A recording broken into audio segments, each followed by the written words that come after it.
covered.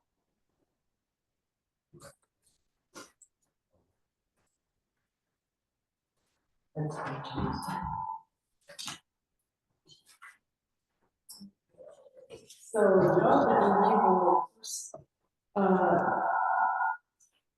well, that's a mistake. Says the minutes from the July meeting. It should be for the February meeting. You have okay, so we need to approve the minutes from the February meeting, because in March we did not have a DRB meeting. Okay. So I looked at the minutes and thought they were spectacular as always. They were spectacular as always. Yeah, great. Do you need that little brown thing that usually sits on the table for the other people?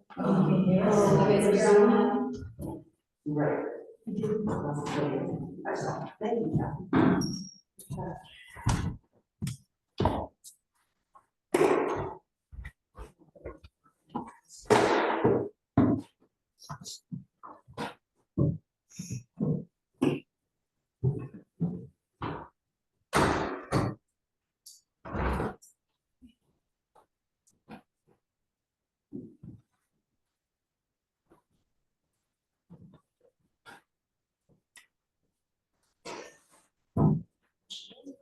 You'll see exactly that.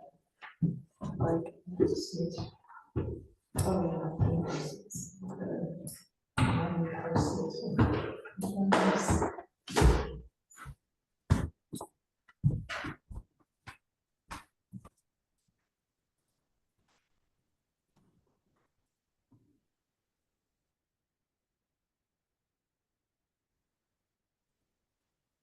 okay, can you guys hear us online? Yes, You said something. I can hear you, Mary. Thank you. Okay, so we can meet the meeting at 5:57. First item on the agenda is review and approve the minutes from the February meeting. I'm good with them. Does anyone want to make a motion? Make a motion. Catherine makes a motion.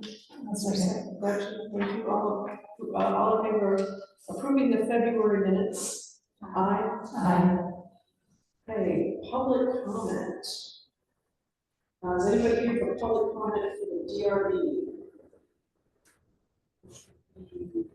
Anybody that is looking for? I think you were here to talk about, buying the gas pumps. Yes, I know. Okay, and you guys, I'm here to talk about subdividing the diesel land. I okay, spoke with David. okay, so let's go with you first. Okay. I just wanna, so that we can use that one. Yeah, that needs to be true. I can do that.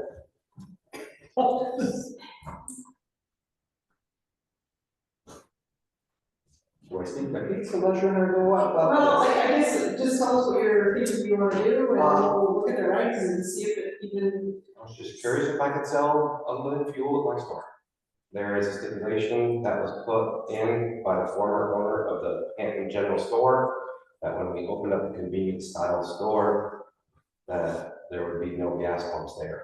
He is clearly no longer in business, so I thought gas pumps would be an option for us, as long as he was not opposed to it still. He did not put that stipulation in the DRB bid. Gotcha, I did not know that. Yeah, so the issue with your property is you're in an residential agricultural zone, not a commercial zone. He was in a commercial zone. Right. There's regulations regulating gas pumps. Have you looked at those and can you comply with all of them? Yeah, it's not that cold. Where you have to screen your full. Oh, yeah, I mean, there's containment and fire, and there's regulations, of course. There's 2 acres? Yeah. 2 acres, okay, do you have 200 feet of lot frontage? Yep. You have 200 feet of depth? Yep. You need to locate pumps at least 50 feet from the street. It's pretty much the same as the propane tank I have. Okay, all fuel and oil shall be 235.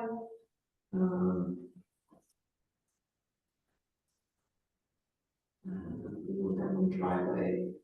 Suitable landscape area shall be maintained at least 5 feet in depth along all street frontages not used as a driveway, so that would be something else. Exactly. You've got a screenable property with vegetative or fence. Gotcha. Is that the entire property, land property, or the frontage? Okay, so it's along the road, not Yeah, suitable landscape area shall be maintained at least 5 feet in depth along all street frontages not used as a driveway. so it's like a tree road. Yeah, something like that. On this, Basin Harbor Road too? Or Yeah, just- just street frontage, With the, it would, yeah, because it's a corner line, it would be both. So then the other thing that would have to, you'd have to amend your, conditional use permit. And the I would probably say is gonna be a tough one, is the character of the area. I mean, as your store, it still looks like a farm ag business, you know, it's a business, but it still looks, you know, agricultural.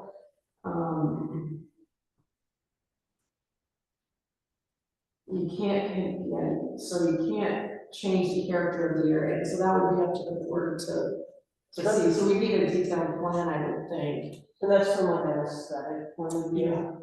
Yeah, like a mini mart with bright lights. Yeah, I don't think anybody wants that in town, regardless of what they're trying to do. And then you have to talk about traffic impacts and then, compliance with all the regulations. So, We need to talk about it, that's all. what's everybody think? how many homes? Probably two. One for, I really would like a boat type fueling station, because personally speaking, as a boat owner, I have to drive either all the way to Ferrisburg, Lowell, because that's the only thing big enough for a truck and trailer. If you don't catch one of the aisles, you don't get the driving store. So I can drive 10 miles and fuel my boat up. It sucks. So I really was just trying to appease to the boat owner side of things through the summer and have regular 87 octane for winter or non-boat. Sort of ethanol free. Correct. Okay. Would you say something like four corners style pumps, or would be kind of I how? have not explored anything except your permission at this point. I can update you guys as I get information, but pretty much every phone call I make is, how's your town doing? And that's fine. I need you guys' permission before I'm not looking for flashy canopies and signs and LED crap. I'm just, I put a gas pump out in the back. Would you need to access it from, in terms of like boat trailers and stuff like that, that space? Would you have to make a exit onto Basin Harbor? I would love that. I don't want a second entrance because I can monitor one easily. What I was been thinking about, like about where that box trailer is sitting today, like put it in the grass side of the driveway so people could come in, either fuel on this side of the truck or swing around and fuel on the other side and use Do the you have truck. two entrances? No. There's enough room for a big truck to turn around, so anybody with a boat trailer. So it shouldn't change my driveway at all. It just be in the grass and behind my houses. Would be, I'm just uses my turf area. so, oh, it would be fun. No, I'm not, like I said, I'm not looking. It would be. Out back. Now I got it, I was still trying to turn around and back. Okay. Yeah, you can turn somewhere around maybe. I'm holding. Most people should be able to. So probably propose a really detailed plan. I mean, Yeah, I think, agricultural trucks and fuel. yeah, Visually. it would be, you know, a lot of people want renewable fuel too. I guess, yeah, I would recommend the next step is come in with a plot plan, you know, where you put the pumps, the whatever you're gonna do for, driveway, I assume you're not gonna pave it, or, yeah. I guess. You know, There's 10 cents of profit on gas, and I can afford pavement. Yeah. So, yeah, I think coming with a plan that complies with this section on gas pumps in the regulations, section 522, it's just 10 bullet points. And Can you email it to me? it's on the website. Okay. Yeah, look under zoning regulations, and there's a section on, gasoline and motor vehicles registrations. Awesome. And then what signage would look like, all the things. Basically, maybe like a small sandwich board that gives today's fuel prices. I don't know if more than that. So, yeah, so signage is gonna big hot button. Replace, so you are allowed one sandwich board and then one big sign. I think there is a stipulation for traffic signage that would follow in traffic.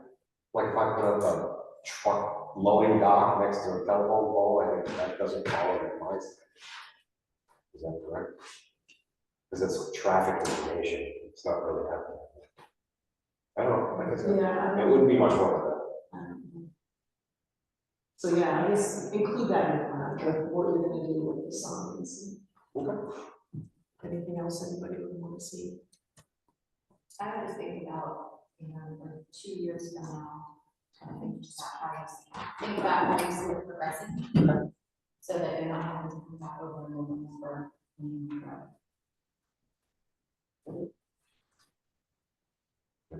So give you one to.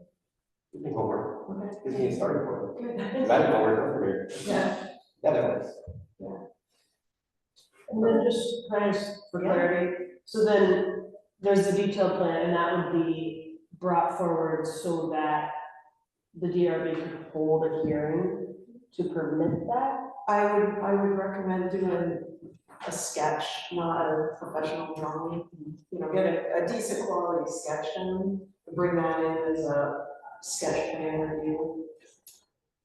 Before you go to the hearing is $300, so don't go to that stage when you come in and. Yeah, this looks reasonable. And I guess David Martini, you have anything to add to this? I'd like to see the total number of signs. I don't know if Yeah. you addressed that. Wait, hang on a second, David, I can't hear you.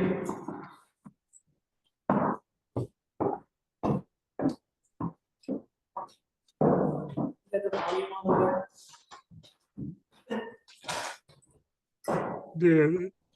There've been expressed in the past concern about the number of signs on the property. And I think, We can't hear you with the volume of the TV. He can stop in and tell me what he needs to say, or if that's easier. Or. That's easier. Is volume on the laptop?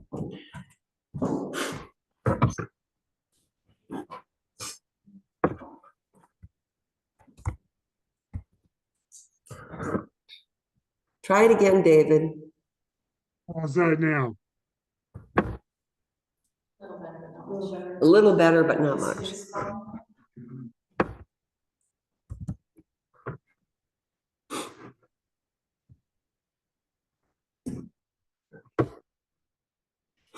I don't know if I can make it any louder.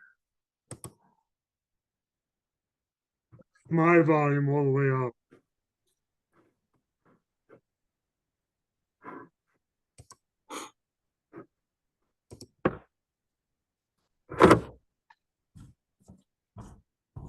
Okay, we be really quiet.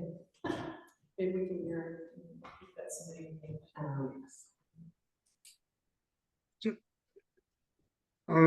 There have been concerns expressed in the past of the total number of signs. And I Sign. should, He's talking about signs again. The signs would stay the same, I would guess the signs.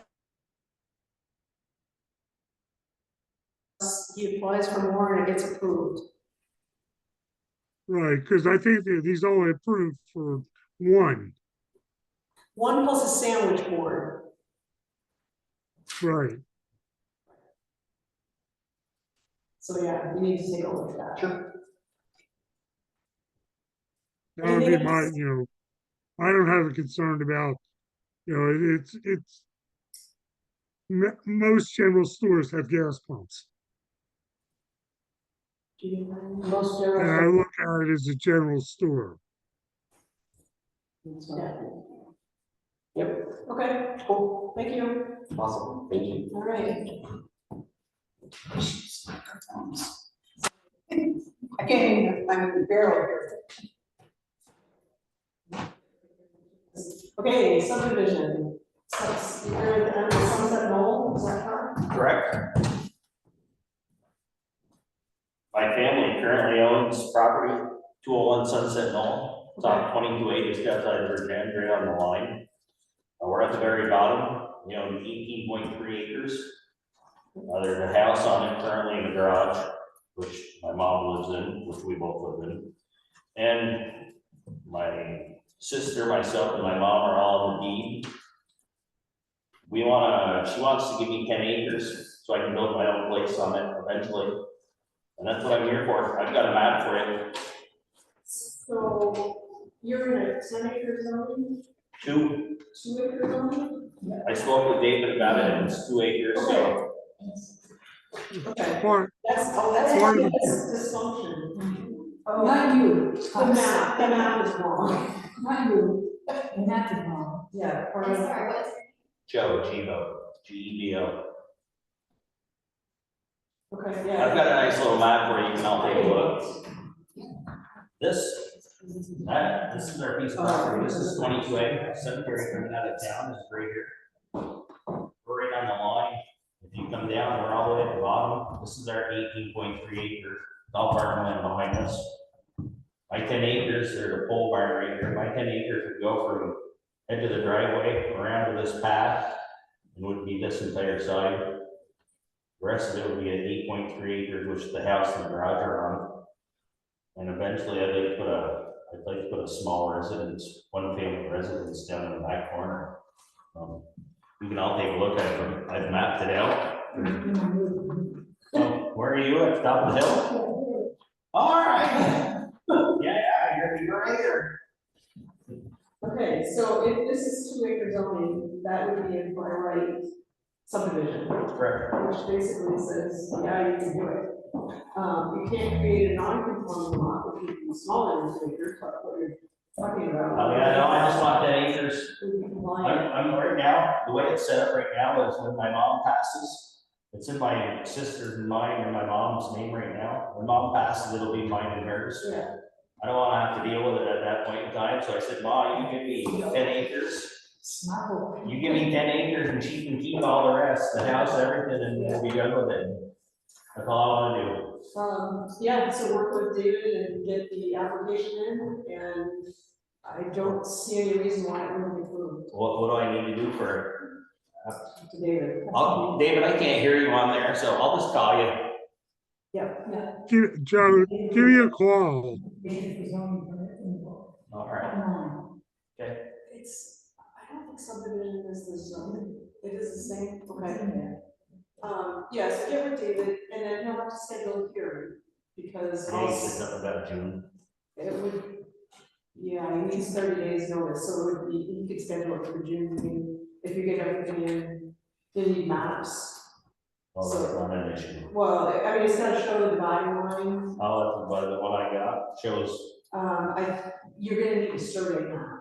right, so have that surveyed prior to that. Yeah, and no, and when you do that, have them show the line, because you're gonna have to file the maps with the clerk. Okay. When you do the subdivision. Okay. So I don't think there's any risk, I don't think anybody in the board sees any risk that this would be turned down. So if you go and get your maps done, you can put them in the package. And then as soon as David gets the hearing scheduled, then it will be done, and you just file the maps. Perfect. Is that? Yeah. So yeah, you're gonna have to get a surveyor to do the All map. right. That's easy enough. But yeah, get with David if you got any questions. Yeah, he kind of wants to all new to me, so he said, show up, Yeah, tell us what you want to do, and we'll go from there. yeah, I mean, because it's a by right subdivision. It's fine, I just want to check the map. Why? Well, well, true. You guys want to keep that, one of those? You're more than welcome.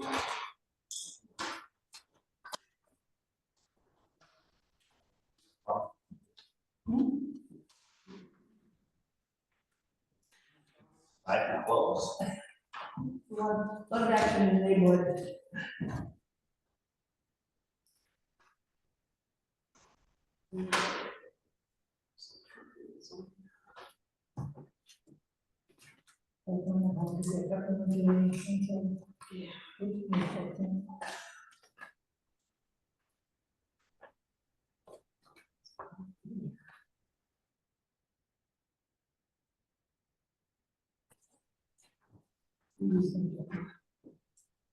Pulling it up on sheets.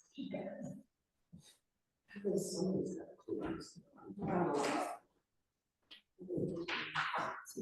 Okay, so that's somewhere over there. The top, see? Oh, Right yeah. there. See that all those little screws?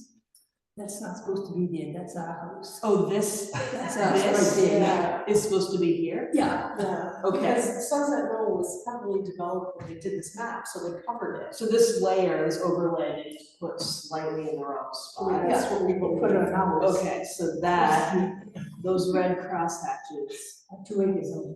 yes, So I can tell that to have 2 acres only in my house. okay, Lots or not. right. Oh, that's funny. No, it isn't. Okay. All good, Yeah, go on yeah, there, I can yeah. find that, and Yeah. fill out everything I need, and we'll go from there. I'll speak with David about it after the fact. Yeah. Yeah, we can. I'll find a file on this, I don't know what the issue is. If I Yeah. got questions, I'll come down there your door. Okay. Thank you, ladies. Thank you so All much. right, okay, does anyone else have public comment for the DRB? Okay, David, you're up to the monthly report, and is there anything other than you had no new permits? No, there's nothing else other, I'm done. I apologize to Joe for giving him the wrong information earlier about the date of the hearing. Could you repeat that, David? I don't know if you can hear me. We're gonna be really quiet if you could repeat that.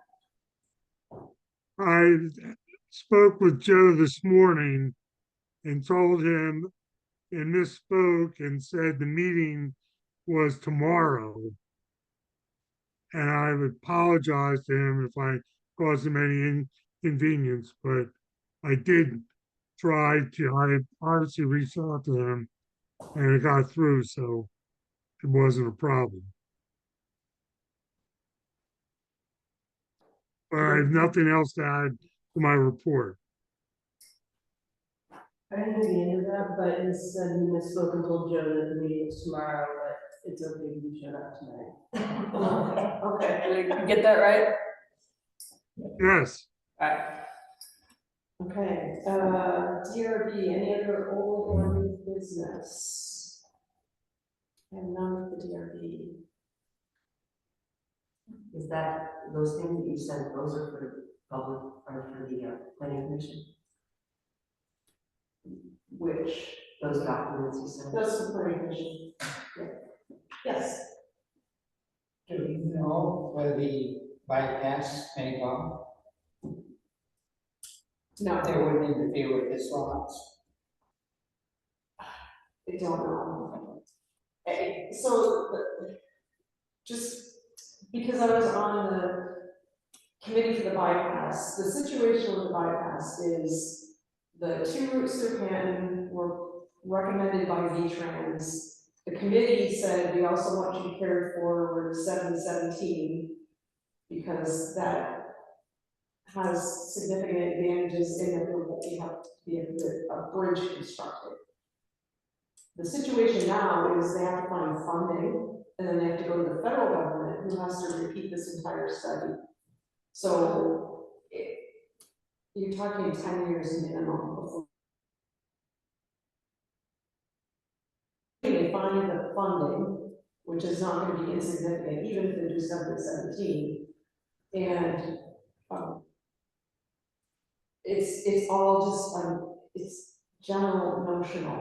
There's no, you know, once they get approval from the feds, if they get approval from the feds, then they'll actually start doing the real design, and at that point, they'll come up with the real route. Right, you just read he's looking to subdivide property, it's one of the routes is right below there, isn't it? Could be, yeah, it could be. You know, they had to take that into consideration. Yeah, we can't do anything with the bypass at this point, because there is no, Nothing said. there's no definition, really. You know, and we as a town are gonna have to, but when we have to get our town plan, we have an opportunity to, again, address that. It used to be the town plan said we didn't endorse it. Regents came to us before this last study and said, you owe it to us to let us study it. So we changed the wording to, we can't object to a study, but we can't weigh in on any potential route until we have a potential route. So now, when this gets updated, that needs to be addressed. So, and then whether anybody will take our wants and needs into consideration is anybody's guess. But, yeah, thanks for the question. Yeah. I'm not sure I'm in the right meeting, but is there any word on the study of the Regents and property lines study that was done? I don't know if this is the meeting for it or not. Yeah, sure, it doesn't matter. I believe the surveyor has completed his work, or is very close. The line is closer to Virgin's, and I believe that the select board and the Virgin City Council are working together to figure out where to make the line, so that properties don't get split, and you know, they're trying to figure out what makes sense. But yeah, Hammond will pick up some property with that, I believe. And I don't know how soon that's gonna be finalized. Regents wants to get it done because they want to do a charter change, but they can't as long as that line is undefined. So they've got motivation to get it done. So you don't know if we're gaining a trailer park or not? Gaining the trailer park, my personal. And there's a reason why I say that. In that several years ago, when I was on the school board, Panton was getting charged for the students that live in the trailer park. Yeah. As part of their student count. That's why I'm saying that. My understanding is nobody thinks that putting that park in Canton would make sense. Because there's a sewer substation that Canton would have to take over. And I don't really want anything to do with that. And we have a police service, and there's, you know, I think you need coverage for that high density. So I don't know, I can't say as to what the select board and the Virginia's council can do, but I don't think there's any motivation for us to take that part of the property. Okay. We never hear anything about it, so. Well, from the people that I've talked to, everybody seems to be wanting to do the right thing.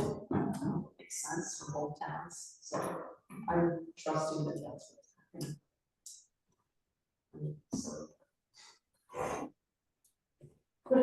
That's where I'm parked right now, so. All right, I entertain a motion to adjourn the DRB. Thank you, Bridget. Thank you, Bethany. We will adjourn the DRB at 6:27. We convene the planning commission. So the planning commission, we need to approve the minutes from the April meeting, which I also reviewed, and they're online. Oh, March, that's it, yes, the March meeting. This is April.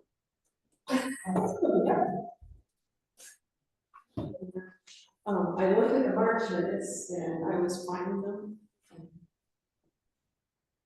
So, I'd like to make a motion to accept this. thank you.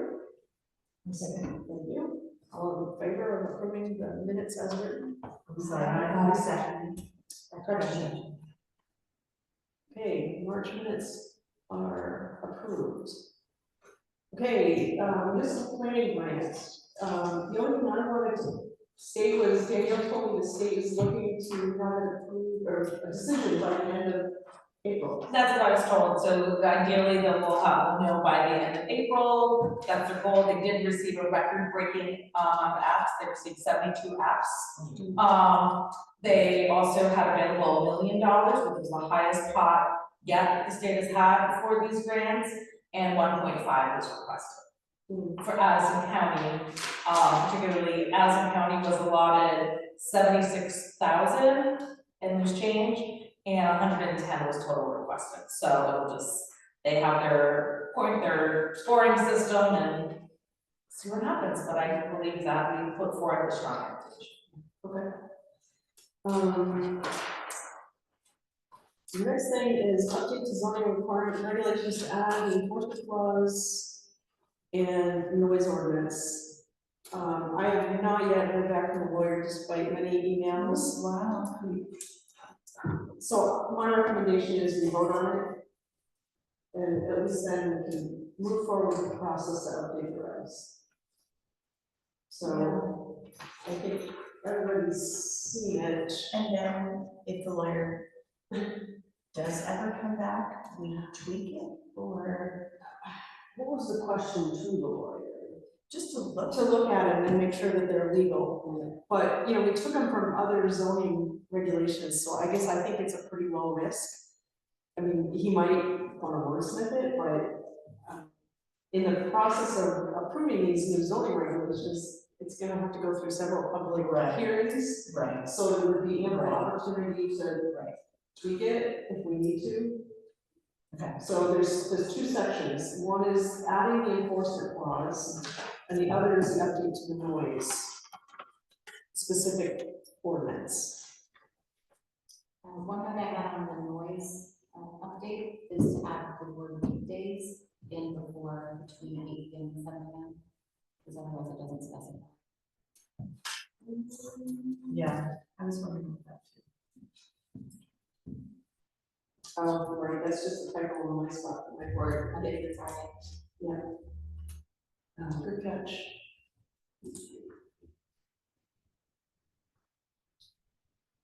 It's weekdays would go before 8 p.m. to 7. Just adding, so we had Saturdays and Sundays between 2 p.m. and 9 a.m. Monday to Friday between 8 p.m. and 7 a.m. Yeah. No. It was just mine, yeah, kind of thing. Any other sure. Could you explain why we're having noise ordinance? We had a ton of complaints last summer. We've always had a noise ordinance. What we're doing is making it more specific. There have been a couple of abusers, which caused quite a bit of, quite a few complaints to the select board. And the problem with our zoning regulations as they exist, there's no enforcement clause. So basically, people can complain, but there was no penalty. The only thing you could do is call the state police or the sheriff, and they won't come. So making the noise ordinance more clear, and adding a section on enforcement so that the zoning administrator can actually impose fines. So what is the current noise ordinance? 70 dB at the property line. 70 decibels at the property line. Okay, so you were just talking hours or what? Yes, so we have plenty of these. Yeah, 70, sorry.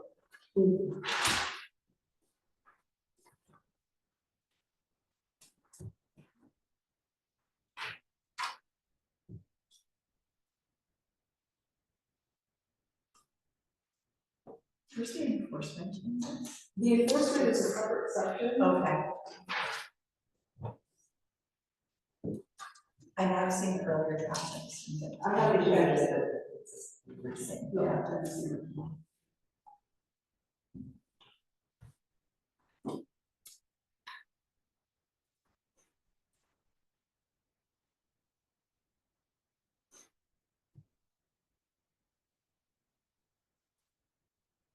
So are these complaints most from people that object to farmers' No, equipment and stuff? no, farm equipment is exempt from this. Complaints mostly from the lake? There have been some egregious violations, so David was quite involved and unfortunately really couldn't do anything about it.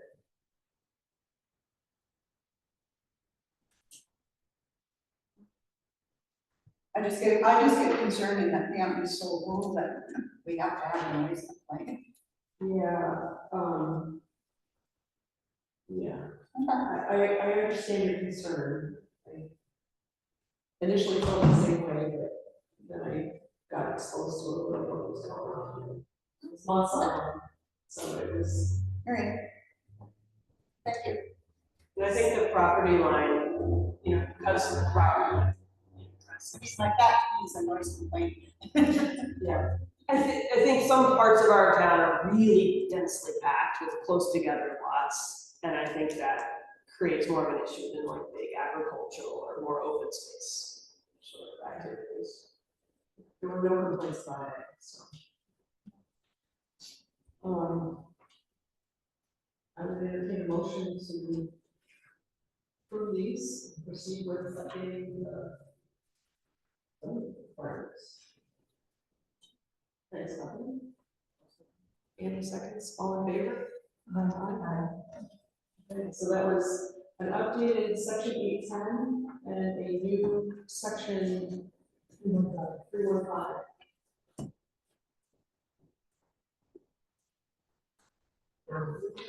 Into the doc.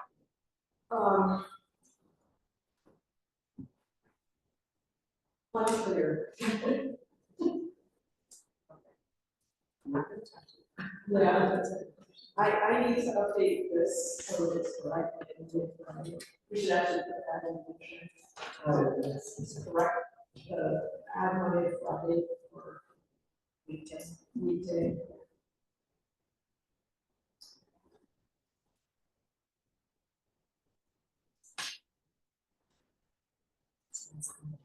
Okay, we had, I'm gonna switch the order. Danielle's got a presentation on Act 181. 181, but I'd like to do before public comment, because you might have questions or comments on it. It's gonna be a good one. Okay, so I have a lot of handouts and everything else, so I know I said everything over previously as far as electronic copies, not completely online, so. But I did copies as well. We try to share on the screen. It was a lot. To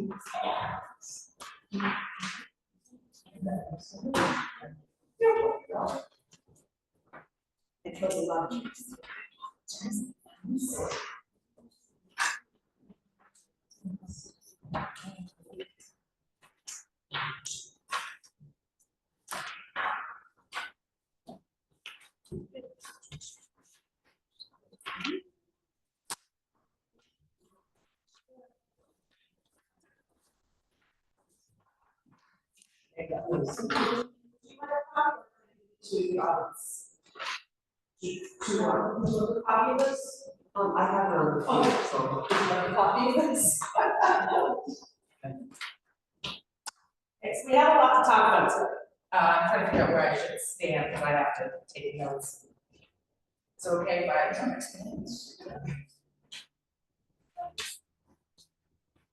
Okay. Do you want to open the speaker or this microphone? Yes. I think my voice carries though, I haven't done this. Okay, so what we are talking about today, I am here, I'm Janelle Byron, I'm community planner with Addison County Regional Planning Commission. We are here to talk about Act 181 and future land use maps. Pretty exciting. Basically, if you want to pull up the present, just the slide. Yeah. If you are, it's fine, that's why I like it, it's fine. Only share it online. Sorry. Okay. What was that? I can email it to you. I'll email, can I just forward your email today? I'll just send it to you. Oh, because it has too exciting in there.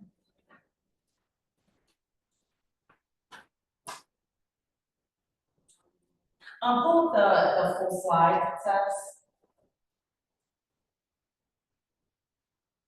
Here you go. Yeah, so I just sent this over as a PDF. So this is what we're gonna be looking at real quick. So, one thing, this is phase 2. So in February, on February 20th, we held a presentation at the Regional Planning Commission. You all were invited. I'm not sure if anyone had a chance to either watch online or go in person. We didn't have too many people in person. But we are rolling this out because as part of the regional plan that the county has to focus on, we are in the process of updating our regional maps. And that is something that is put forward in this act. Rewind a second. Act 181, the main reason for this act is, don't get me started. That is very, yeah, okay, sorry. So again, the biggest thing that we're talking about Act 181 of statewide is the modernization of Act 250, which we all know and love. So this is allowing, so Act 181 is loosening some of the jurisdiction in certain areas to allow for more growth, more housing. Obviously, we need that. So this has been a long time coming, at least some sort of reform of Act 250. So if you want to go to the next, if you're taking notes on. Could you just go to the next page or something? If it's not gonna go to the next page. Oh, yeah, just go to the next. If it's gonna be too much, we have it all in front of us, so. Well, that's your present. I think, did you I just? just mailed it to her. You did, okay. Yeah, don't worry about it, you have to take notes too, so. Oh, there you go. Sure, we'll go there, that's a second. Yeah, let me expand it further. And it's fine. I don't think anyone's even looking at that screen. So, and again, so the biggest thing that is still this, I guess, the most important part that is still the same is that the principal state planning goal is to plan development so as to maintain an historic settlement pattern of compact village and urban centers separated by countryside. It's exactly what we know and love, but we're trying to add some more housing to maybe the denser areas throughout the county and throughout the state. Next slide. So, in turn with this act, there's two pieces of it, and one is we are renaming land use areas. We're modernizing land use areas. So that's one piece. The second part of that, which gets to Act 250, is those land use areas will therefore define what tier it might go into for Act 250. So it's still Act 250. So there will be a handful of municipalities in our county that will fit into tier 1. Tier 1 splits into 2 different pockets. Tier 1A would allow pretty much Act 250 as long as the municipality meets certain guidelines, you could surpass Act 250 entirely. Well, tier 1B would allow for something similar, but only up to 50 units in an area. So those are the 2 areas that are really going to get a lot of attention. There will be certain areas that are tier 2. Tier 2 is status quo, the same Act 250 rules will apply. Tier 3 is focusing on more conservation, wetlands, habitats, forest blocks, etc., areas like that. And we still don't have the details as to what that will look like, but there's a chance that it will be more stringent than Act 250 in certain ecological, natural resource areas that we want to love and protect. So, So that is the kind of the breakdown, and I find this slide to be very helpful, but also it's still a high level overview of all the details. Next slide, next page. So like I mentioned, we're gonna be talking about future land use areas. We're calling them FLUs. FLU, future land use, FL. So you're gonna hear me saying FLU maps and things like that. The one thing you need to know is that already in your plan, you have a future land use map. This is something that the concept of it isn't new. So it already exists in your plan. We're just changing the terminology of the different areas per state statute. So our goal here is to really, right now, I'm working with all the towns. Well, there's 4 of us from regional planning that are dispersing throughout the county, and we have 4 to 5 towns each. So our goal is to be, come to meetings, roll out this conversation, because we do want your input. Ultimately, it will lead up to our regional plan, but we don't want it to be a top-down structure. This is what it's gonna look like. We want to go bottom up and get the town with these inputs on these land use areas. So that is what we're gonna be talking about more in depth, and that's what we're gonna really work out on these maps. And then, so part of this, I'm gonna go to the next slide, as far as the housing targets. The state recently did their new needs assessment. That is Vermont Housing, was VHFA that did it for 2025 to 2029 in regards to the housing needs assessment. That's located on the state website, so I'm happy to follow up and send it to you after this meeting too. So they have provided Addison County with housing targets. So for Addison County as a whole, the goal is to produce in the next 5 years, somewhere between 1,200 and 2,000 units throughout the county. And then as the bigger scale, all the way up to 2050 for Addison County, the goal would be about 4,100 to 8,000 units. So, lots. We as the Regional Planning Commission have yet to disaggregate those numbers to determine how we're gonna assign, kind of, I think it's a goal, so how we're gonna assign those to those counties, or to the municipalities. I've already seen, we're still trying to figure out what formula to use, comparing and contrasting, and actually what I saw for a PAN today was, didn't scare me actually, as far as, doable. So again, you're, based on your population, based on where these maps come from, et cetera, that is how we're really gonna focus on it. Because we don't have the capacity, we just don't have the capacity. Speaking of any chance.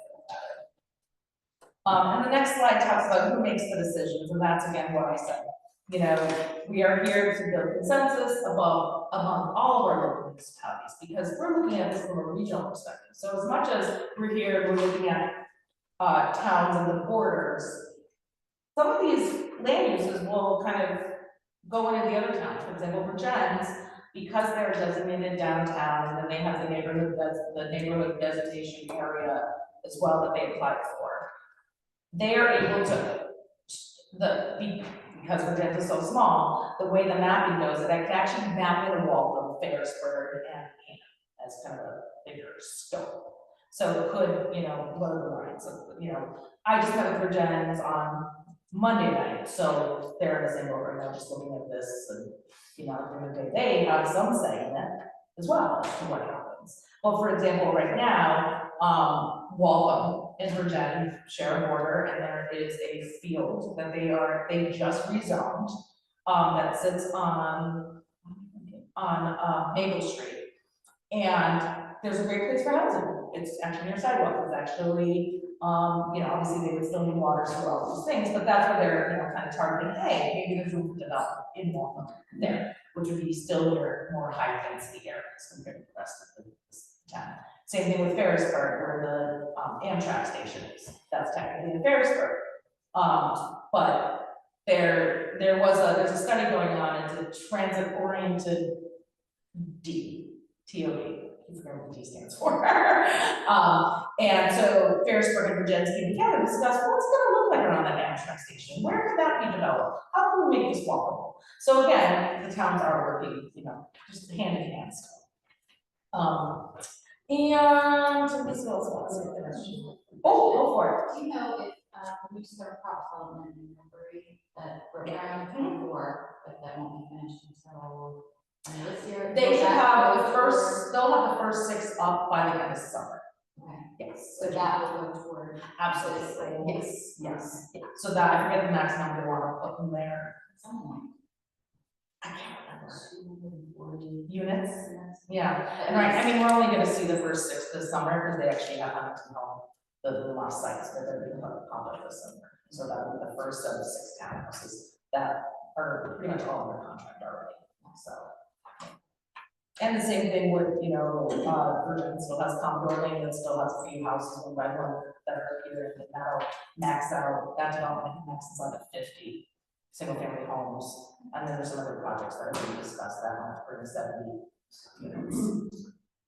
Oh, it's Claybrook. Oh, Claybrook. Exactly, Commodore Drive, what did I call it? Sorry. So yeah, so all of that should, you know, again, they're not built yet, we don't have the permits, we don't have anything else, you know, I guess it'll be by the year built, that way, if it is. So the other word you're gonna hear is, there used to be a Act 250 board had a bit of different name, and now we're calling it the state, well, this division, we're calling it the State Land Use Review Board. They only just assign people to these positions, so, because again, we have to have a regional maps to them this summer-ish. But you'll hear us say the word a lot too, another acronym to add to the file.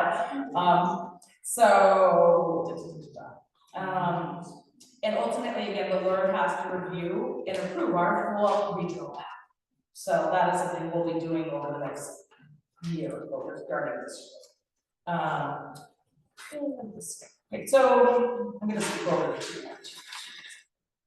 Go to what the regional land use, it's slide 7, I guess page 7, I should say. That would be easy, I have to say that. Okay, there it is. So again, what land use mapping will not do? It's not gonna impact your zoning regulations. This is still very high level. You still have the right to do what you wish with your zoning. It is not going to, well, you don't have a village designation, if you did, it wouldn't actually change that. And there are ways for parents to look forward to kind of get into these. We don't have those, we're going away with designations, but that's when this tier 1B falls into play. That could be a fit for Pam. And it's not going to restrict about the words currently allowed. People are starting to get nervous, you know, can't build a house. No, and one of the benefits of opting in for tier 1B, so I guess I have to stop. So, like I mentioned before, tier 1A and tier 1B are the places where most of the housing will be kind of designated, because that's where we're getting kind of the Act 250 easy pass, I'll call it, or less money, less time, and buildings are filled by this concept. Tier 1A is gonna be more like the Virgins, the ones that have the water and the sewer, so or even Bristol. So Virginia's Bristol and Middlebury, because the other thing is the streets having sidewalks. We want that connectivity too. So they're the most likely to 1A, but they still have to meet a whole lot of criteria to apply for that designation. But they have opt-in. There's still an opt-in process. So again, no one, and there's a lot of requirements that need to be met. And it might not be a today thing, but it could be a future thing. So we just, again, we're talking about the future, bigger picture. So, any questions, or do you want to jump in? That's okay. One more thing. We're going to go to slide 11. The one with the pretty colors. There it is. Page 15? I don't know, 11. Oh, there it is. It's perfect. Oh, yeah. Page 6. Page 6.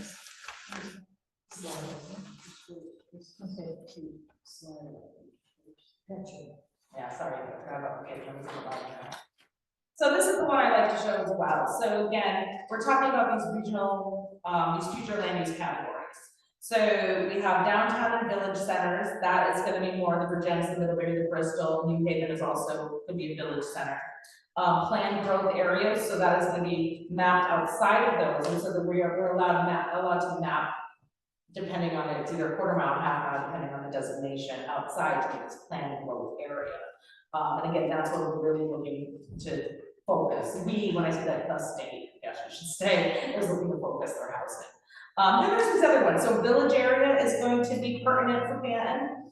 And really then it just comes down to we also have groups we mapped it so that there's also resource-based recreation for Canton, and then the 3 rural categories.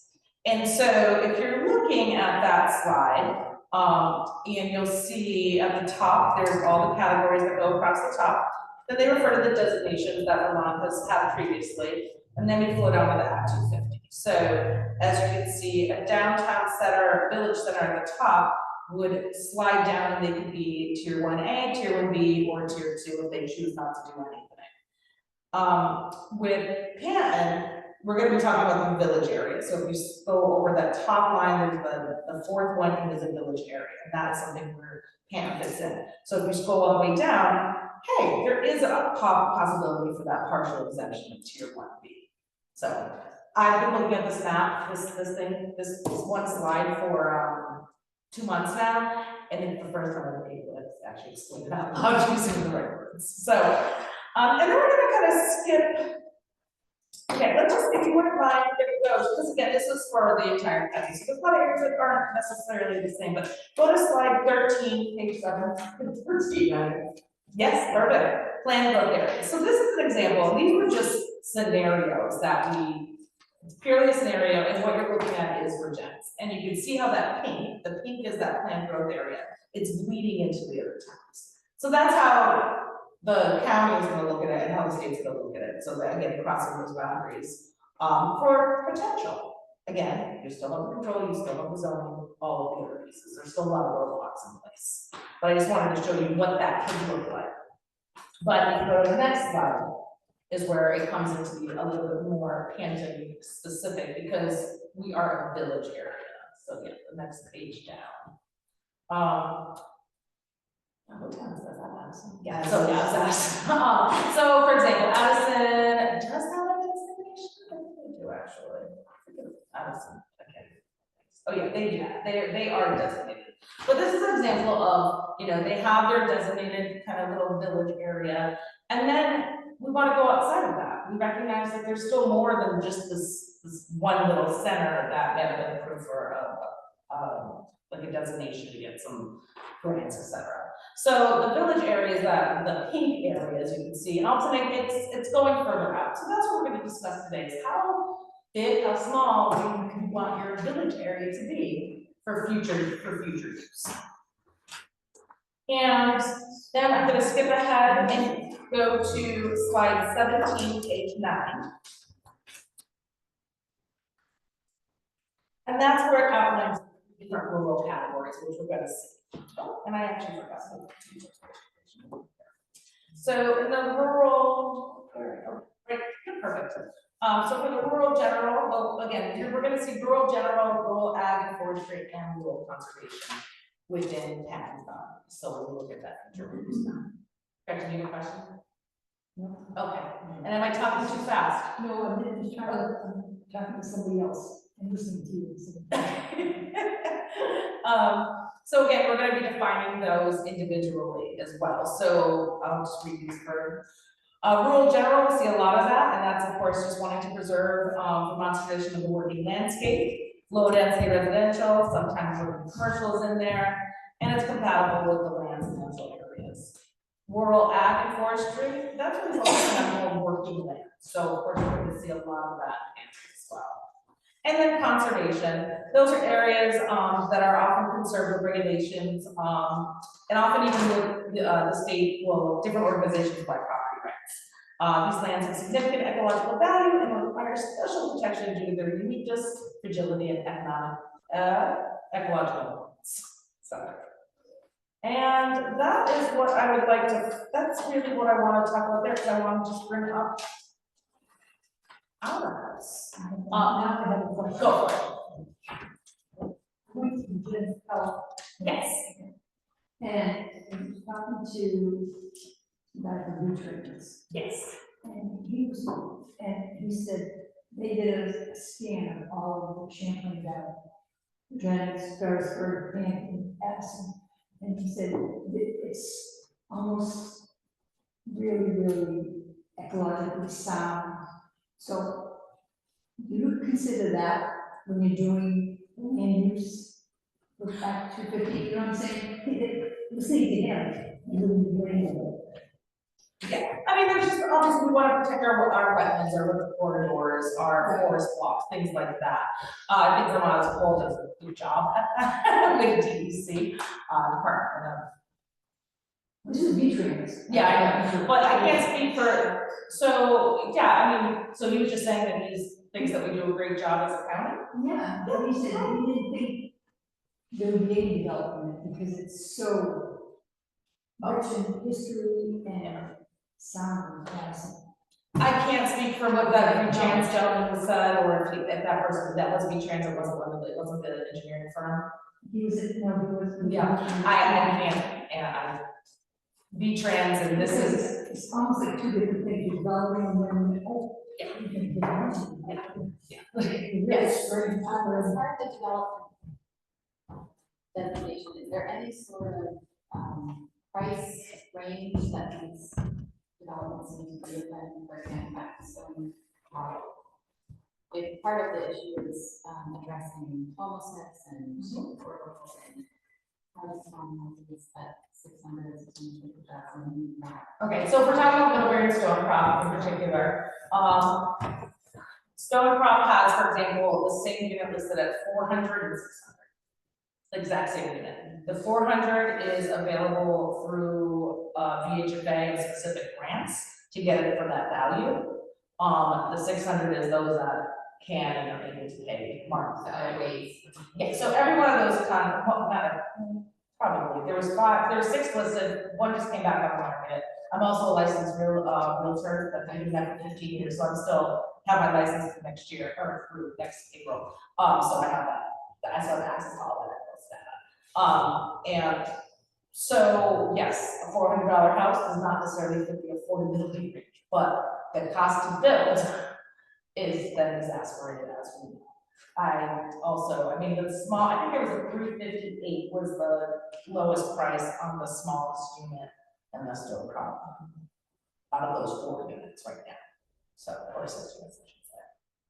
So it really comes down to, unfortunately, we recognize it's not affordable. All those programs are set up based off our median income. Like, it depends on our NMI. I not only speak in African, so I can't even think about what they stand for. But you know, there are certain parameters of who would actually qualify for those, and it's hard. And so there isn't any price range that's. at the state, I don't think the state could put a price range on anything because no one will build. If it's, you know, right now I know for my own, speaking as a realtor, not someone as from regional planning, is that when I first started 15 years ago, we were looking at $200 to $250 a square foot to build. Now, we're at best, we're between 400 is probably the best you can do, and all the way up to 5 to 6 at the average at this point. And again, we're getting these numbers from higher end houses that are being built because no one are even building because they can't get land, you know, there's so many variables. So, but if Canton decides that they want to promote this as their plan currently states, they want to bring more housing opportunities to maybe this village center, this village area, you know, it's about, you know, kind of deciding on what that might look like for a housing PUD or whatever it might look like, you know, here, someone, you know, it can't decide that they are open to that, you know, for zoning regulations. So a lot of times it has to come down to smaller lot size and all of that. Lots right now, the lowest is 2, so you might want to look at something a little different for maybe a certain area. And that's something we can discuss when we get to your updated subdivision regulations after we do the plan for the next year. Because we're going to get the grant. Because they cost them. So, So let's dive into these maps. What you have in front of you is the first page. I just went straight to the good one, the draft. Here's what I had. Sorry, some people might have one smaller page and ran out of paper. I stayed with that. Sorry, you got it right. Oh, perfect. So the first one on top is the Canton zoning. I'm looking at how I gave it to you. So Canton zoning is the first one on top, and that's already what you have, so that should be familiar. Minus the 2 acre. Yes, and actually Hannah did not even note that on this map right now because we recognize it is a conversation. Hannah is our GIS specialist, and because we're just waiting to hear from Hannah as to how to proceed with updating, if you need our help updating that map. Oh, okay. Yeah. The team for the Sunset Knoll area. Okay. You know, we don't have any records of what the overlays were, what happened, or kind of piles of the plans to see if there was a note as to what happened, but we don't have anything on our side that would support, because the concern that our GIS specialists have is the fact that that shape doesn't even match the shape it's supposed to be for that. So that's, we don't want to just move it and say, yeah, you're good. You tell us if you need our help with that. Yeah.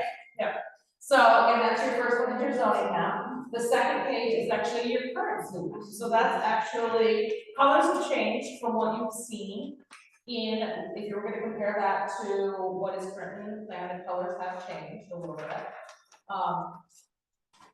And then we get to what we're calling our draft please, the one with all of the teal. This is where we get into it. I don't understand where so the Canton zoning is the current. Yeah. The current flow is exactly the same as this, just with different. Yeah, because that is what, I believe that it can base their zoning off of the current flues when that was done, or vice versa. Except there are differences because the flu has high density on both sides of the roads and the zoning doesn't. And that's really, so, and let me see. This has RA10 rural agricultural. Yeah. And then on this one, it has this big these purple swaths, which are high density or lavender. Yes. So it's changed 10 acres here into high density. Well, again, this is current, this is what exists currently, so from when this was the current flu, things could have changed on the subject, on the zoning. This flu was created, well, I guess that was 2018.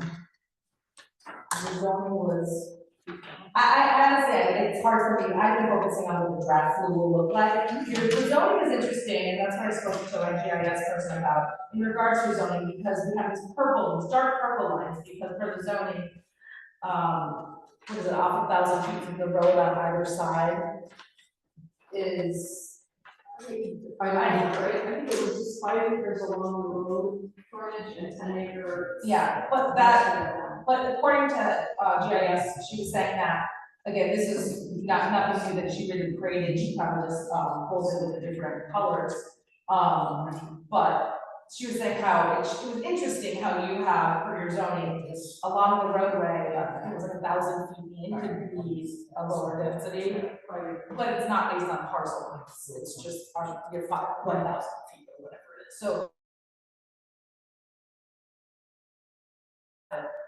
to a parcel line, there's no of those lines. So most people, sometimes, every now. So that's what I was asking. I thought blues were a new thing. they're not.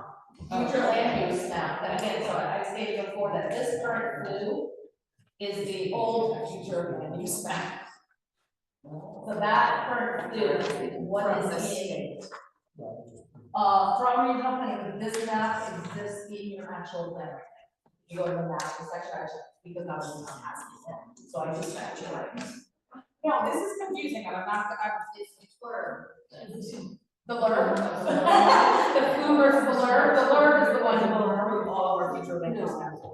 This is. Okay. This is current, it's in our town plan. this map. No, she's just changed the colors a little bit. So this is the future land use from the town plan. And this is the draft one. The old future land use. Yeah, the old future land So use. that's what she's saying, that she's focused more on the Yeah. draft.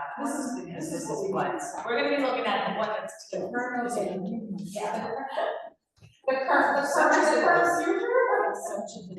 The draft is what's being Yes, developed by the Addison Regional Planning Commission. yes, currently, yes, that will then be reviewed by the state. And again, we can do this again, I know my only issue is that we don't have a May meeting, so, and then we have these finalized meetings, so that's, again, so I'm actually meeting with Love Towns twice back-to-back months. So, looking at this, you're gonna see a lot of teal, because of course we have a lot of rural ag and forestry. You'll see that a lot of those areas also have the dots, noting current use parcels. So that is data that she was able to overlay as well onto this. The newest thing to this, the current use, these little dots, are all these little dots. Oh, yeah, I know. It's, yeah. You have a lot of living current use, yeah. Yeah, and so that's the one you can focus on, but you'll see, are all of them? Yeah, I think that's what she ended up calling all rural ag forestry, and then rural general is like yellow. So rural general kind of, I could explain to you a little bit more as to why those were called out that way. Everything's draft. Right, so what she's suggesting is that everything that's teal would also be current use. As Not necessarily, no. Or that's. It just all these so are happens that because they're current use, they became teal because they are. It's the other way around, so these are, what's in the dots are current use. Yes. Got In current use, yeah, it's in land. it. Yeah, gotcha, just, and. Because that's an interesting, And piece of our the law. drawings, okay. So, This is basically what's happening. exactly, those are those are currently in land use. So we also have, obviously the rural gen, which I noted, it's currently not working land, more, households, et cetera. And then you'll see the green areas, which are rural conservation. As you can see along, we're actually surprised that more didn't show up along Dead Creek. Again, she's working with, maps that, just kind of combining overlays, and we did find it interesting when it wasn't more conserved, and that's an amendment you can change. That's conversations we're having here, if you want to put a buffer around that. Same thing with the Dead Creek, or not Dead Creek, but the Otter Creek area as well. Let's see what else we got here. And then, so what we also defined is on the lake shore, so I didn't say this one out loud yet, is resource-based recreation area. So my executive director really wants to kind of tell, and just, obviously a lot of it we'd say, okay, fine, it's more ski areas, things like that, or maybe Basin Harbor, or a marina, for example. But we also recognize that the lake is a huge resource for, obviously, the town. So that is what we're calling everything on the lake side. All of those parcels are being defined currently right now by the mapping methodology as resource-based recreation. And then, right at our little Jersey Street camera here, you'll see the lead painting there. Yeah, and that could be something, I can't. okay. And I can send all of these as a follow-up email to Mark, did she have them? Or did you forward them on earlier? Because then you can actually zoom in and really see it. So that little pink area is what is being currently defined as the village area. That is what, again, the mapping methodology led the GIS specialists to create. The question for you is, do you want that expanded? Do you want that a little bit longer? Do you want it smaller? But that village area is what could potentially allow you to apply or opt in to Tier 1B to get some Act 250 privileges or a lack of oversight. or deferred oversight. But again, your town would have to meet a whole lot of standards to even get to that. So, because your town would pretty much have to be able to take on a full land use review and feel comfortable with, or a full Act 250 review of sorts, or making sure that what's being done in town has the people power to actually do what's needed to be done to get it into the. It's more of a process question. Yes. In the current flu, we've got this purple zone, the lavender, violence and residential. Yeah. What's the equivalent on the new? Oh, well, I haven't even cross comparing because they're completely new titles now. So what would be, like, this area around the gens, to me, needs to be high density. I mean, that's where we should focus, that's where any development's gonna happen, it's not gonna happen here. Not in the town, okay, exactly, because, okay, I wasn't sure, because I didn't know, because for the plan, it does say it wants to kind of boost this area, make it walkable. Yeah, we've talked about that for years, but the bottom line is nobody's willing to invest any money. You could even sell a store as a store, but there's nobody that was willing to put the money in. And I would say a landowner was like, well, that's owned by so and so. Yeah, we're just putting a map over, like, this, that could change, but we also recognize that if someone doesn't wanna do something, even though it's in a certain area, landowners do it. And so my personal opinion is, we shouldn't focus so much on trying to promote this. I think realistically, it should be around gens, which is what your other map showed. Yeah, and that was showing that, and that's why we're here, so that's exactly, so some of the questions I wanted to talk to you about was, you know, kind of the overarching question is, do you feel this accurately reflects future land use and payment? And that's, you know, if not, what can we change about it? And the one thing in regards to what you're saying here, let's go back, I was focused on maybe expanding the village area with potential of, that's in my head. But again, yeah, so we could make that area, if you wanna choose certain, well, I think we just have a parcel lines for that. But that could be part of the future land, or the planned growth area, which is not marked on this map here, because that's a whole other category. I mean, no, I had the exact same thought as that, whatever that cluster you had in somewhere in this packet where you show like Virginia's with that village area around it. Yeah. That seems like it could naturally lead up Hampton Road into this area where we already have smaller lots, but like, that's really good. I mean, yeah, I would take it all the way out to Basin Harbor Road. I agree.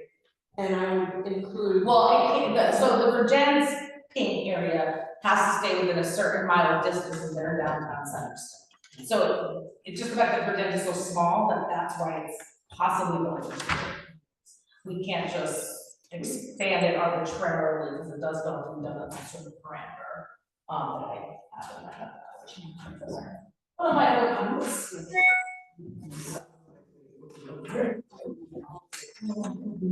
That's how we are. It's funny, I come in here and I'm so organized when I do my house.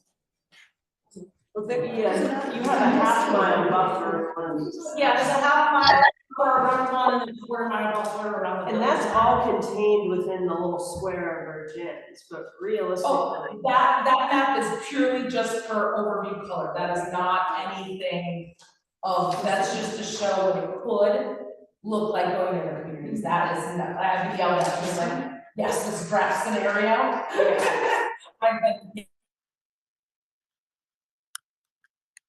Not using it as much as you like, it was just, again, it was kind of a. That's going to. I don't even want to focus on this map, it was just to show kind of what could happen. Because this is exactly, for example, shows that some of it's snapped to lines and some of it's not, so. And that was January.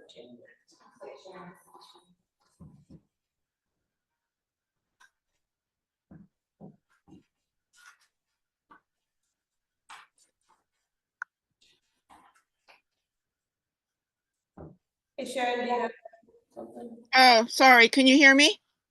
Barely. Oh, okay. I just wanted to point out that, South Road, the correct name is South Road Trail. The word trail should be on the end of that. And I don't know why it's not. It was for a while when they made the trail back in 2006. But it's very confusing for the public when they see that that says South Road. They think it's a road. And they come out here and they try to drive down it sometimes. And I don't know. Again, it's not something, I wonder, that's. Exactly, so it's not anything that we have, that we're just taking the overlays that exist from the larger. Well, that's why I'm wondering why it's incorrect. Is that because it's been handed in on the highway inventory with the incorrect name? And that needs to be corrected there? It's likely from the road inventory, yes. Okay, so we need to correct it there then. Yeah, that has to go back to the original source or. Okay, all right. Change the.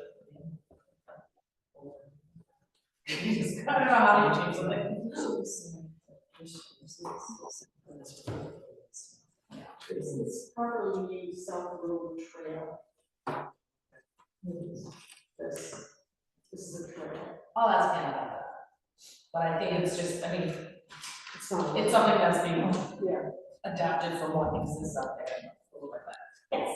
I may have missed the nuance on this, but the resource-based recreation area.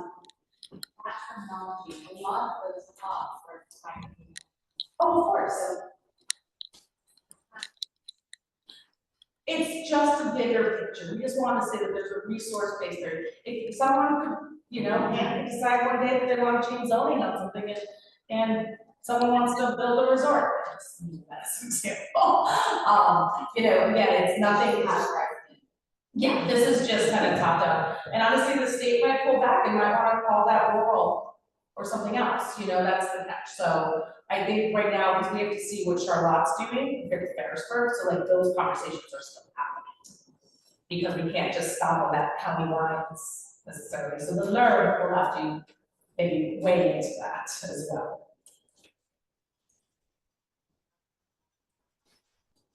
So what I can do is look into how much planned growth area could feed into PAN. Yeah, I'd say on Pit Road as well as 22. Yeah, I mean, as it goes to the town plan, realistically, that needs to be probably rezoned. Of course. Always, Yeah. around the gens. Exactly, especially depending on when the transfer of lands technically happens too. There's that too. Yeah, that's why I I guess I'd just like to see on this map that we were looking at, we would look at that as high density. Higher density. But there doesn't seem to be any category village there. Is that the? So village area has to, it's again based on, this is what happened when I skipped some slides. So. Village areas are traditional settlement areas or a proposed new settlement area.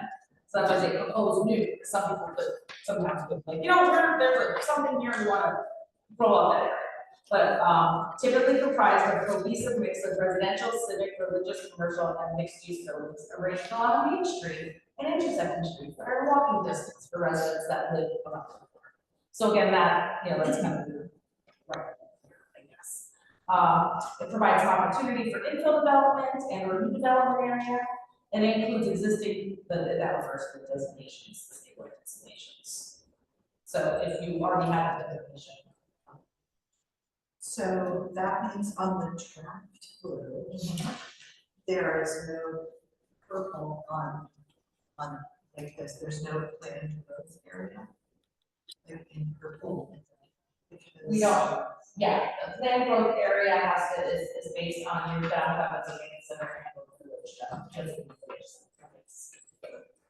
So you can only work off of the gens for that. So the yellow is, but if what is just being suggested, if this part that's adjacent to her gens, that's currently sort of this old color, would that just stay yellow? And then rural general, as something, as you choose to update your zoning guidelines, you can change that to a high density area.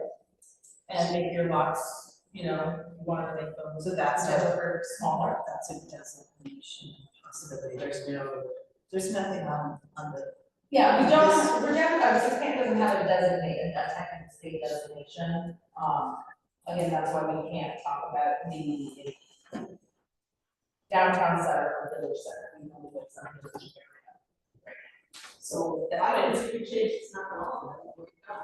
and then, you know, well, I was looking at this, see, I'm gonna see how the food could, that, depending on the mileage, or the half hour, whatever it is. Cause they really do want us to, as a whole, the state wants us to, you know, define as much as possible. And again, even if it's not defined now, it doesn't mean that anything has to happen different, it's, you know, that will still depend on how you move forward with your plan, so. Well, it would just be nice to have, well, if you're gonna allocate us any housing units, gotta have this. Well, that's where I was wondering about the, you know, the only place that, currently, because of that definition I just read, the village area here is the only area, because I didn't get over here, I see what we get out of that, that you can still possibly, Canton itself could possibly apply to get become a tier 1B. We don't have the resources. So that's it, but again, maybe things will change down the road, and you know, as more people come in, you know, they come into the community, that's the plan. I'm sure, they'd love to. But so what I'll go back is, I will take a note about the South Road Trail. I will bring back to my crew, wondering about how we could push the future plan, the planned growth area into Canton around the Virgins area.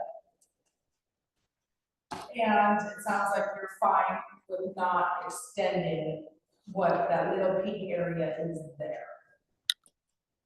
Yeah.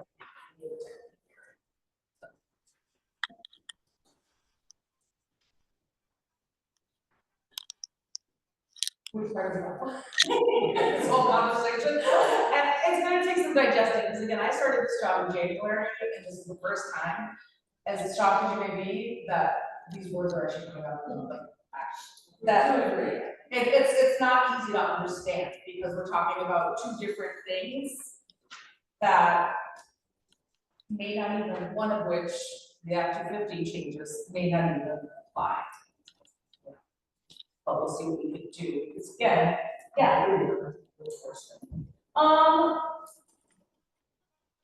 future. I'm a small detail person, so it is hard for me to go there. That's one of my biggest flaws, is that I want to pinpoint every single person and talk about every single one. See, what I want is the ability to say, when we do our town plan, and we're in compliance with the regional plan. Yes, that way. Unless we can get some relief here. Yeah, without that, you're saying that there's no housing. Right. Unless, and that's the other thing you could look into is changing the zoning to smaller lot sizes that people can then support. And that's but not me. You can use that into your septic system. Yeah, I mean, Sorry. Smaller lot size. that's realistic, there's real limits to It depends on, it depends on, you can do a lot of other stuff. So you can't run it smaller than 2 acres, because of the septic issues. So You could get a septic on Bristol, for example, downtown Bristol doesn't have sewer system. And so I'll give you that, okay, fine. They still have, I know, they still have some schools. The other thing is that we're looking into, I said, okay, one, I think that there needs to be a modernization of wastewater, looking at that, to see what else we can do. There are small rooms though, there are, I've seen mountains in New Haven that take over full yards, I've seen, sadly, things, but hopefully Vermont will adopt some, or maybe other technological things. the best about that. But I did read something recently that is being looked at, so. But yeah, no, I've definitely seen mound systems and, you know, small ones. I mean, I think we have one right there too, but that mound system takes up that entire, the skinny, not right over here.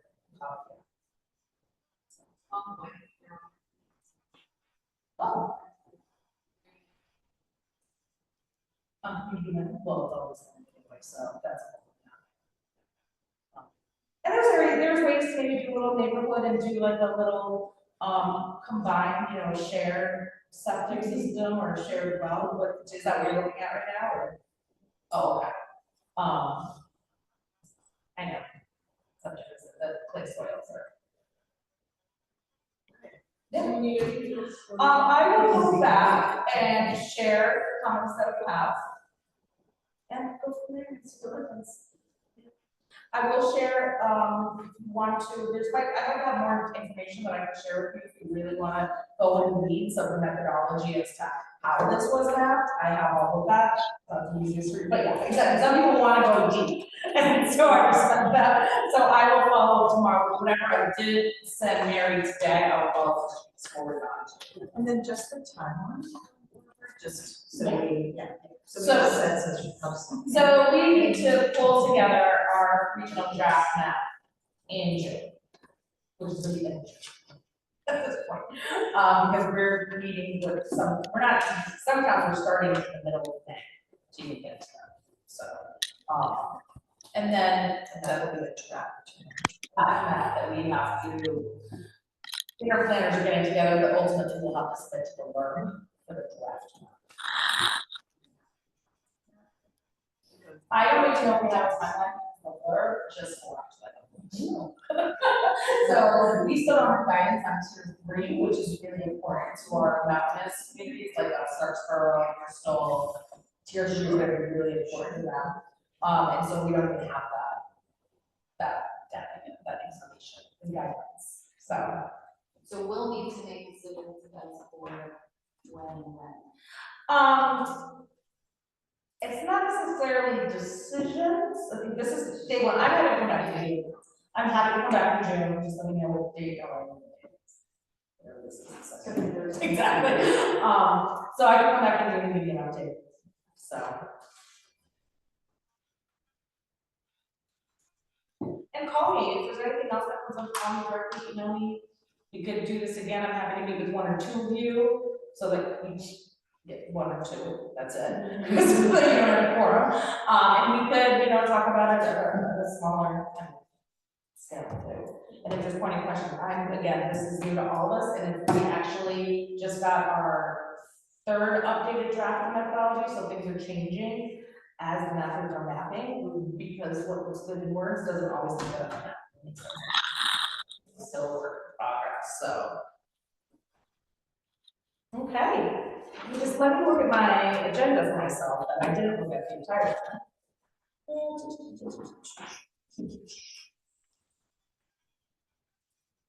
The other question I would ask is, you know, if there's another settlement area that you want to promote as a village, like there was a vision to build out urban spaces, for example. Well, I mean, I think the whole way from PJ's into Dennis along Penn Road, and then south of 23. Kind of that corner around. Well, what I was gonna say, we were gonna build. You know, neighborhood, there's things we call the hamlets. You know, so if can't have a vision of being like, you know, this little corner area is so easy to get to, blah, blah, blah, blah.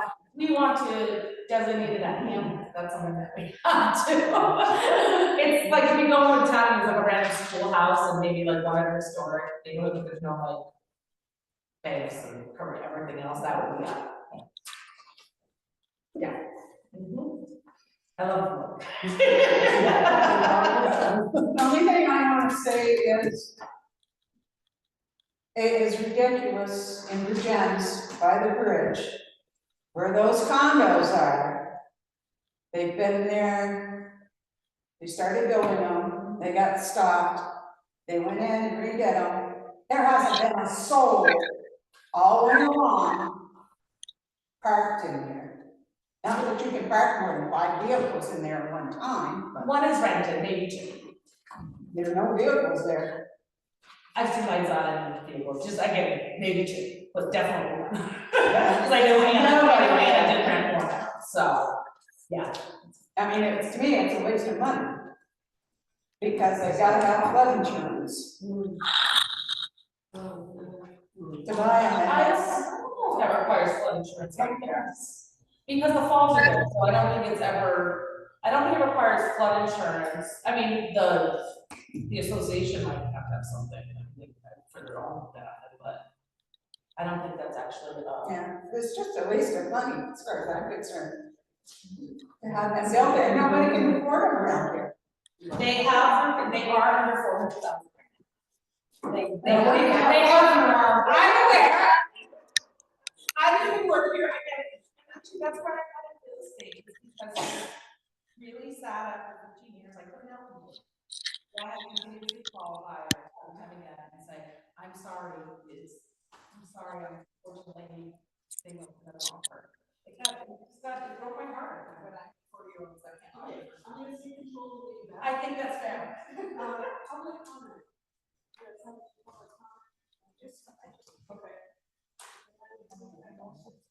Can I just make, absolutely, I just want to make one more comment on this. Absolutely. I understand that the requirements for the hamlet and the crossroads and all this, and I just, my only comment I wanted to like send back with you. Yeah. Is just like a comparison of the like reality of creating a whole new town in a place that is essentially like, we have a clerk's office here and that's it. Yeah. Versus, okay, sorry.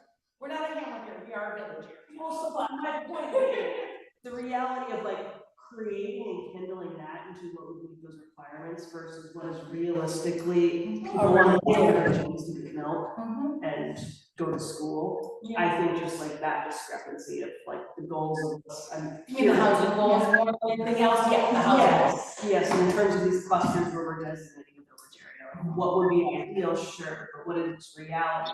Like, Yeah. driving. Yeah, and I think it's just coming down, it's coming down from the state is obviously in housing, we're very clear, and no community should be immune to that, and in some way, shape, or form. And, I know one thing that's also is that it will only include the list, which we all love, money. We know the town, and to be realistic about where people are gonna invest money, like to your point, those condos. If they were in such demand, they would have all been sold. Well, look at Virgins, they just built that Virgins Green. There hasn't been any parking around the post office and the park for over a year. Because of all the rooms there, and then if it's as big as you say, I don't know where the workers are gonna park, and heaven forbid if anybody comes and visits the residents, where they're gonna park. That's all. I'll make a motion to, I'm sorry. Okay. I'd make the motion to adjourn. One second. I'm sorry, I missed it. We are getting adjourned, the motion, let me second, aye.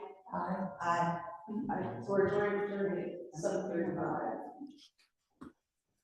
That was pretty good.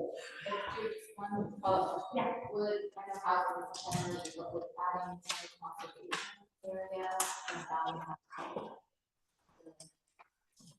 the state's. It's not really, I think that there is this area here that I think should still be considered. It's a really valid point. That was a piece, but as far as conservation, that rural conservation is really being defined by the ecological environmental pieces of it. So If we added along dead trees.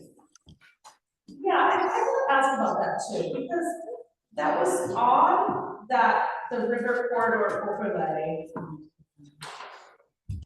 Lost that is on some plans.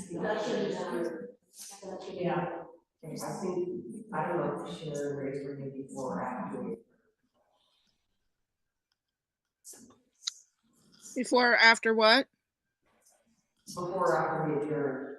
I don't know either. I can't hear much of what is being said there. Is the meeting adjourned?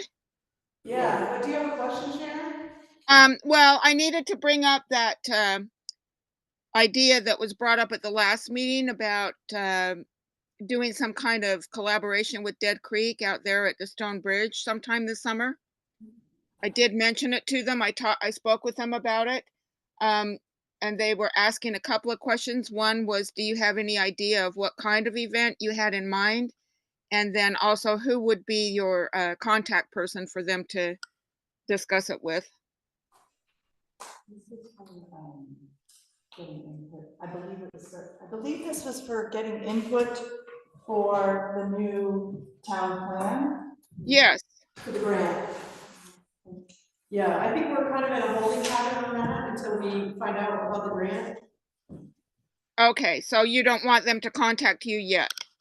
No. Okay. Thank you.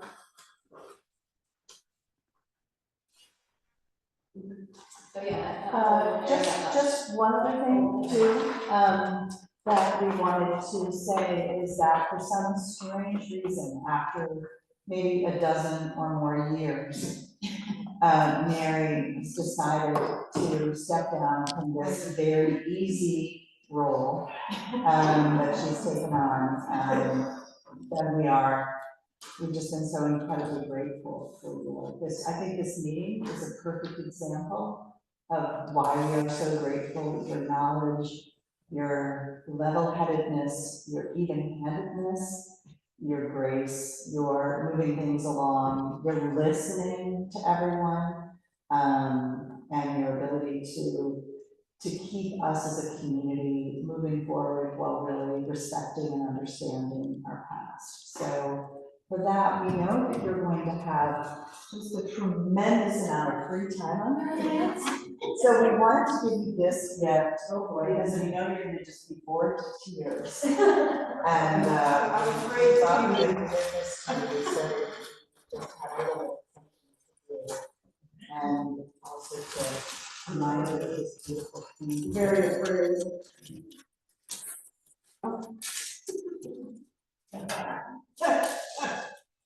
Nice.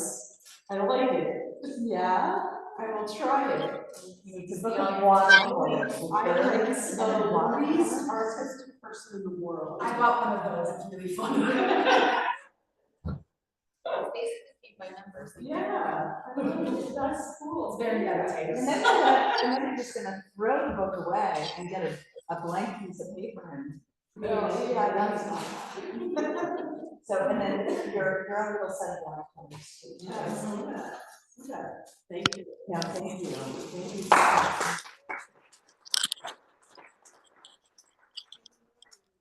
Yes. I'm not moving. Yeah.